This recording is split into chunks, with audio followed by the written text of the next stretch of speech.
तो वृंदावन में हमारा कोई परिचय तो था नहीं। तो एक संत से मिले तो उनसे कहा अगर हमें 3 दिन वृंदावन रहने को मिल जाए तो हम दर्शन कर लें। बिहारी जी के नाम सुना था, कहाँ बिहारी जी कुछ पता नहीं। तो उन्होंने एक जगह हमको रखा और जब यहाँ दर्शन किया, रास और कथा सुनी। उस समय बड़े सिद्ध महापुरुष थे मथुरा दास जी, वो भक्तमाल की चर्चा करते थे, बड़े सिद्ध, वाणी से अमृत टपकता उनकी। अब तो मन रम गया और जिस आश्रम में रखा वहां संत सेवा होती थी तो वहां हटाने का कोई नाम नहीं था। तो 2-3 महीने व्यतीत हो गए, लेकिन वहां वातावरण जो था वो आश्रम का था और काशी में घाट में रहते एकांत वातावरण में, तो एकदम मन भागा कि एकांत मिलना चाहिए जिससे हम निरंतर भजन कर सकें। अब वहां एकांत तो हमारा कोई परिचय नहीं, तो मदन मोहन का टीला दिखा है, इस टीले पे चढ़ करके एकांत में दोपहर के समय खूब रोए भगवान से आर्त भाव से। 1 रुपया पास नहीं, एक व्यक्ति से परिचय नहीं, 1 इंच जगह नहीं, बिल्कुल अकिंचन ऐसे खूब रोए कि भगवान मुझे वृंदावन वास दे दो।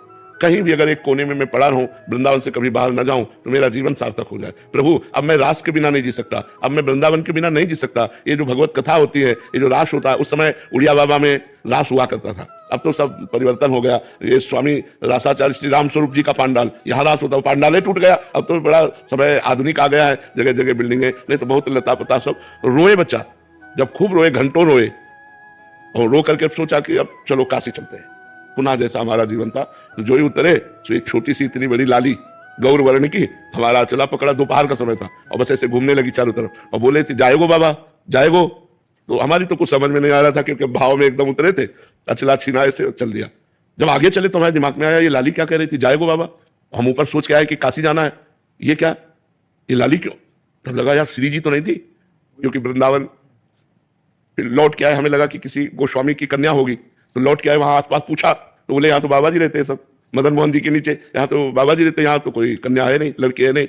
बस हमारी समझ में आ गया कि हमारी लाडली जू हमारे छोर को पकड़ लिया। जिस आश्रम में हम रहते थे उस आश्रम में गए तो पहले से एक संत खड़े थे।